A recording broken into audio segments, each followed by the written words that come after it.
Ticket बंटवारे को लेकर बीजेपी के विकेट जिस तरीके से गिर रहे हैं, रतिया से बीजेपी के विधायक कांग्रेस में शामिल होने जा रहे हैं। ये बड़ी खबर इस समय जो मैं आपको दे रही हूं। लक्ष्मण नापा इस्तीफा दिया था उन्होंने बीजेपी से, और अब शाम 4 बजे लक्ष्मण नापा कांग्रेस में शामिल होने जा रहे हैं। ये इस समय की बड़ी खबर है।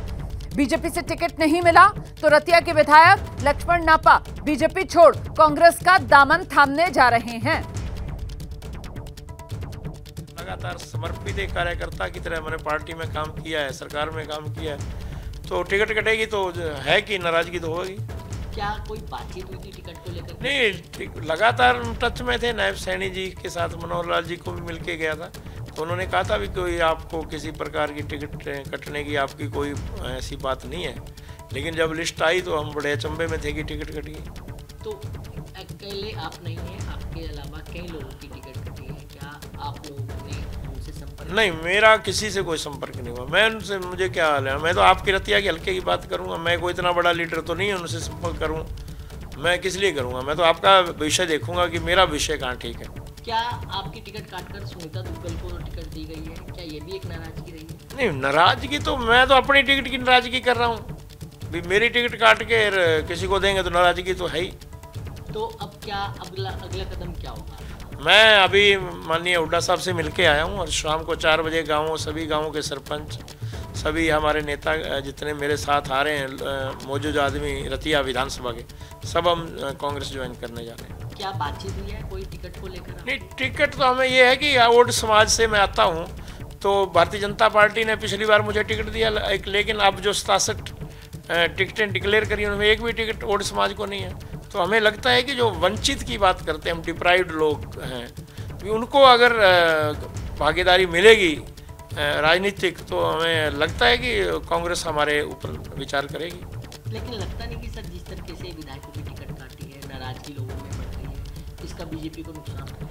वो तो बीजेपी ने देखना है। मैं तो कोई इतना वो है नहीं। मैं तो अपने अभी कांग्रेस पार्टी ज्वाइन करूंगा तो मैं तो उनके लिए काम करूंगा। कांग्रेस बीजेपी में रहे, मेरा इसलिए सवाल रहा है। देखो, रहे हैं थे, लेकिन अब भविष्य की बात करेंगे, हम भूतकाल की बात क्यों करें?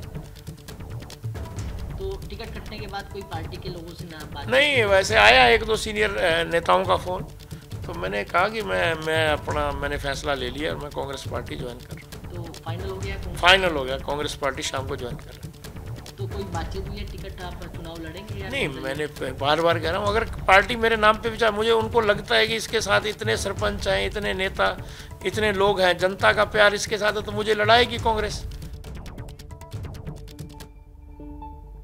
लक्ष्मण नापा खुलकर कह रहे हैं कि साहब मैं तो कांग्रेस ज्वाइन करने जा रहा हूं। हुड्डा साहब से मेरी मुलाकात हो चुकी है और शाम में पूरे हल्के के मुअज्जज, मतलब सम्मानित लोगों के साथ हम कांग्रेस में शामिल होने जा रहे हैं। जैनेंद्र हमारे साथ इस समय मौजूद है। जैनेंद्र, तो मतलब ये रतिया से टिकट कटा बीजेपी की तरफ से, तो कांग्रेस में जा रहे हैं। अब कांग्रेस में जा रहे हैं तो रतिया से टिकट वाली डील भी हो गई है क्या लक्ष्मण नापा की? देखिए, जैसा वो खुद कह रहे हैं कि वो भूपेंद्र हुड्डा से मिल चुके हैं और आज शाम को वो कांग्रेस ज्वाइन कर रहे हैं। मंजे हुए नेता हैं, अगर पार्टी छोड़ रहे हैं तो बिना टिकट के भरोसे के तो नहीं दूसरी पार्टी में जा रहे होंगे। हालांकि जाहिर सी बात है, कांग्रेस की 39 सीटें पहले से पेंडिंग है, उन पर मंथन फिलहाल चल रहा है और अजय माकन की जो कमेटी है उसमें उनके साथ भूपेंद्र हुड्डा, कुमारी सैलजा और रणदीप सुरजेवाला बैठकर मंथन कर रहे हैं। तमाम सीटों पर मंथन हो रहा है, उसमें स्वाभाविक तौर पर रतिया की सीट भी आएगी, लेकिन ये माना जा सकता है कि सिटिंग विधायक हैं और टिकट कटने के तुरंत बाद कांग्रेस ज्वाइन कर रहे हैं, तो ऐसे में माना जा सकता है कि रतिया पर उनका दावा जरूर कांग्रेस कंसिडर करेगी। और जिस तरीके से वो खुद कह नहीं रहे हैं कि उनकी फाइनल हो गई, लेकिन अगर हम राजनीतिक तौर पर अनुमान लगाएं तो माना जा सकता है कि रतिया से कांग्रेस उन्हें उम्मीदवार बना सकती है। और ये बड़ा झटका है बीजेपी के लिए। नाराजगी बहुत सारे नेताओं में जिनकी टिकट कटी है, लेकिन लक्ष्मण नापा पहले शख्स हैं जिन्होंने कि 24 घंटे में टिकट कटने के पार्टी छोड़ दी है और अब वो कांग्रेस पार्टी में शामिल होने जा रहे हैं।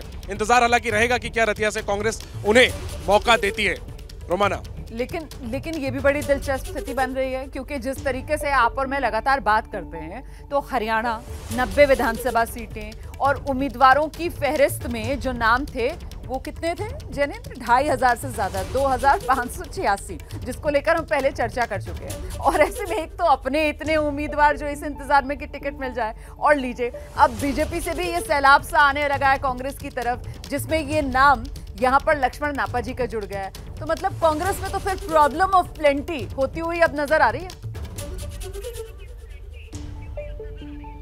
बिल्कुल रोमाना, और माना जा रहा है कि कांग्रेस के पक्ष में एक माहौल है। 10 सालों की एंटी इनकम्बेंसी बीजेपी के लिए मुश्किलें बढ़ा रही हैं, और ऐसे में कांग्रेस में हर कोई टिकट चाहता है, और यही वजह है कि 90 सीटों पर 2500 से ज्यादा आवेदन आए। लेकिन रोमाना, जो असली पेच है कांग्रेस के सामने वो ये है कि 51 सीटों पर तो मुहर लग गई है उम्मीदवारों के नाम पर, लेकिन जो 39 सीटें हैं उनमें ज्यादातर ऐसी सीटें जिन पर कि हुड्डा भी दावा कर रहे हैं, शैलजा भी दावा कर रही हैं। कुछ सीटों पर ऐसे भी उम्मीदवार हैं जो संगठन की तरफ से बढ़ाए गए हैं, लेकिन हुड्डा का भी उम्मीदवार उस सीट पर दावा कर रहा है, शैलजा का उम्मीदवार भी दावा कर रहा है। तो ऐसे में पेच जाहिर सी बात है फंसा है।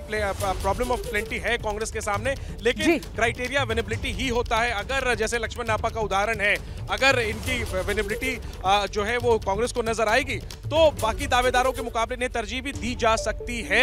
लेकिन स्वाभाविक तौर पर फिलहाल सवाल रतिया का नहीं, सवाल तमाम 39 सीटों का है, जिस पर कि मंथन फिलहाल दिल्ली में अजय माकन की कमेटी कर रही है। और पहली बार टिकट डिस्ट्रीब्यूशन की मीटिंग में भूपेंद्र हुड्डा, कुमारी शैलजा और रणदीप सुरजेवाला एक कमरे में बैठे हुए हैं। ये एक बहुत अहम डेवलपमेंट है। जी ठीक है, अब आप रहिए मेरे साथ, मैं लौटूंगी आपके पास। इस बीच एक और बड़ी खबर मैं आपको बताने जा रही हूँ। टिकट बंटवारे के बाद हरियाणा अब बीजेपी में, ये जो घमासान जिससे जुड़ी एक के बाद एक बड़ी खबर मैं आपको दे रही हूँ, इसी में एक और नाम सुनिए। कैबिनेट मंत्री रणजीत चौटाला इस्तीफा दे दिया। रानिया से चुनाव लड़ूंगा, ये कहना है रणजीत चौटाला का। 2019 में भी इंडिपेंडेंट निर्दलीय जीत कर आए थे रणजीत चौटाला रानिया सीट से, लेकिन उसके बाद इसी साल बीजेपी ज्वाइन कर ली। बीजेपी ने लोकसभा चुनाव मैदान में भी उतारा, जिसमें रणजीत चौटाला को हार मिली।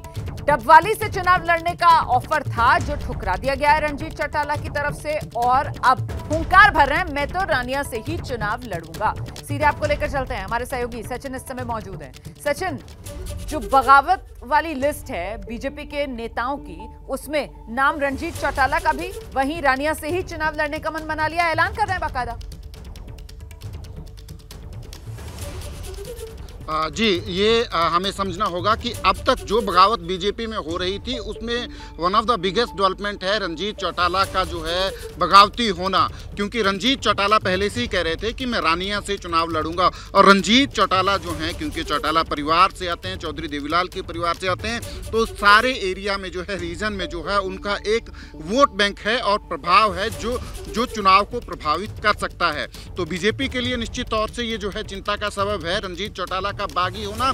और इसमें भी क्योंकि रणजीत चौटाला की टसल जो है गोपाल कांडा से चल रही थी टिकट को लेकर रानिया से, क्योंकि गोपाल कांडा के भाई ने जो है अपने बेटे को पहले से ही एचएलपी के प्रत्याशी के तौर पे डिक्लेयर कर दिया था रानिया सीट से। पर बीजेपी ने रणजीत चौटाला को टिकट ना देने के बजाय किसी और प्रत्याशी को, लीडर को जो है टिकट दे दी। तो रणजीत चौटाला के लिए ये सबसे बड़ी एम्बरेसिंग सिचुएशन हो गई थी, क्योंकि टिकट के लिए वो सारा कुछ दाव पे लगा के आए थे। बीजेपी ज्वाइन की थी, निर्दलीय वहां जीते थे रानिया से, और अब ऐसे टाइम में जब रणजीत चौटाला गोपाल कांडा के साथ जो है टसल चल रही थी रानिया से चुनाव लड़ने को लेकर, ऐसे टाइम में रणजीत चौटाला की जगह किसी और को टिकट दे दिया। तो रणजीत चौटाला की जो डेवलपमेंट है ये जो है स्वाभाविक है, जो उनका रिएक्शन जो है और चुनाव लड़ने की जो घोषणा कर रहे हैं, और इसका इम्पैक्ट जो है वो डेफिनेटली जो है बीजेपी जो है इसको चेक करना चाहेगी आने वाले टाइम में। हमारे साथ लौटेंगे आपके पास। तो डबवाली से ऑफर दिया था बीजेपी ने, लेकिन उसको ठुकरा दिया है और कह रहे हैं कि नहीं, मैं तो रानिया से ही चुनाव लड़ूंगा। रणजीत चौटाला वो भी बगावत कर चुके हैं बीजेपी से।